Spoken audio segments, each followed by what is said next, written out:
యేసుక్రీస్తు శక్తిగల నామంలో మీ అందరికీ శుభములు.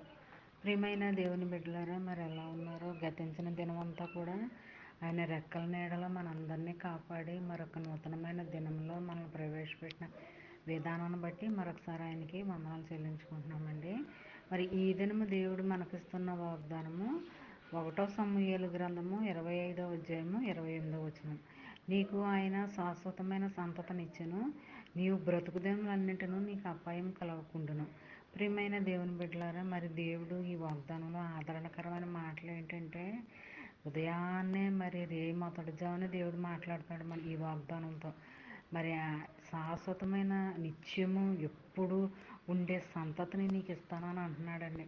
మరి అంతే కదండి, నువ్వు ఎంతకాలం బ్రతుకుతావో ఆ బ్రతుకు దినాలన్నీ కూడా నీకు అపాయం అనేది కలగకుండా రాకుండా మరి జాగ్రత్తగా కాపాడుతానని మాట ఇస్తున్నాడండి. మరి ఈ చిన్న వాగ్దానం మైండ్లో పెట్టుకుని ధ్యానించుకుంటూ ఉంటే ఆ దినమంతా నీకు ఎంతగానో మేలుకరంగా, దీవెనకరంగా, ఆశీర్వాదకరంగా ఉంటుందన్నమాట. మరి అలాగా ఉండేటట్టుగా మీరు కూడా ప్రార్థన చేయాలి. మరి దినమంతా కూడా మీరు చేసే ప్రతి పనిలోనూ ఆయనకి మీరు తోడుగా ఉండాలి అంటే ప్రార్థన, దినము ప్రార్థన ద్వారా మొదలు పెట్టాలి. మరి ఆ దినం ప్రార్థన ద్వారా ముగించాలన్నమాట.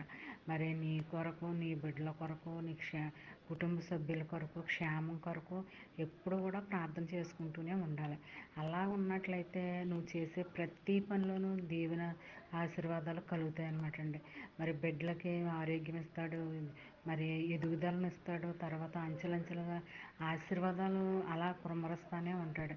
ఎప్పుడంటే నువ్వు ప్రార్థనలో మరి భక్తి శ్రద్ధలతో మరి ప్రార్థనా జీవితాన్ని గడుపుతున్నప్పుడు అలాంటి స్థితిలో నువ్వు ఉండాలని ఆ దేవుని వాంఛ, కోరిక.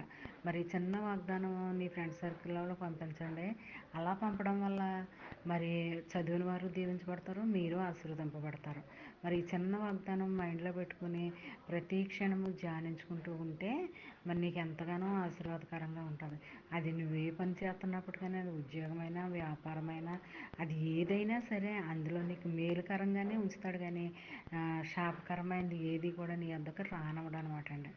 ఈ చిన్న వాగ్దానం మైండ్లో పెట్టుకుని ధ్యానించుకుంటూ ఈ దినమంతా మీరు గడిపితే ఆ దినమంతా రావాల్సిన దీవెన, ఆశీర్వాదాలు మెండుగా నీకు, నాకు, మనందరికీ అనుగ్రహించాలని కోరుకుంటూ, ఆమేన్. God bless you.